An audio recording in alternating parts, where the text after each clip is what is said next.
ব্যক্তিগত পক্ষ থেকে আমি ক্রীড়াকে অনেক ভালোবাসি, যেটা বারবার পরিচিত। আমি 2010 পর থেকে যেহেতু একদম অনেক টুর্নামেন্ট আমি নিজে ছাড়ছিলাম, আমি নিজে প্রত্যেক টুর্নামেন্টে আমি প্রায় জায়গায় আমি দেখার মানে বিশেষ করে একটাই বলবো, আমি ক্রীড়াপ্রেমী একজন মানুষ, ক্রীড়াকে সময় দিতে চাই। এই টেকনাফের এই যে দুর্নাম থেকে যদি আমরা ইয়ং জেনারেশন, বিশেষ করে উঠতি বয়সী ছেলেদেরকে যদি আমরা এই ওখান থেকে ফিরিয়ে আনতে চাই, ক্রীড়াই আমার মনে করি ভালো একটা জায়গা, পয়েন্ট। তো আমি বলবো এই আমি ক্রীড়াকে অনেক ভালোবাসি, এবং প্রথম যেটা আমার পরিচিতি ক্রীড়ার থেকে অনেক বেশি পরিচিত আমাকে পেয়েছি, আমি বিশেষ করে বলবো।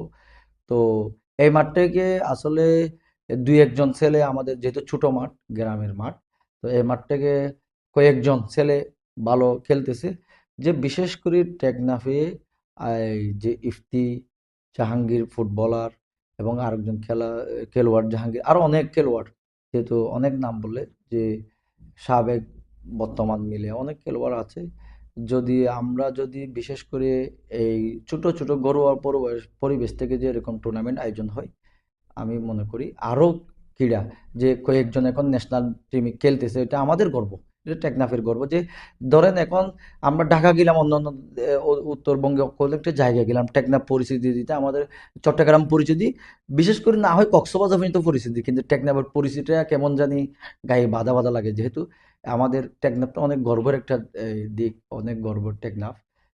সেজন্য এই ক্রীড়াপ্রেমী যদি আমাদের ভালো ভালো প্লেয়ার যদি ন্যাশনাল টিমে খেলে, তাহলে আমরা গর্ব করতে পারবো যে আমাদের এরকম টেকনাফ থেকেও ভালো প্লেয়ার উঠতেছে। আমি সর্বোপরি একটাই কথা বলবো, যারা এখন ভালো খেলতেছেন তাদেরকে আমরা ধন্যবাদ জানাবো, এবং তাদের সুস্বাস্থ্য এবং কামনা করব।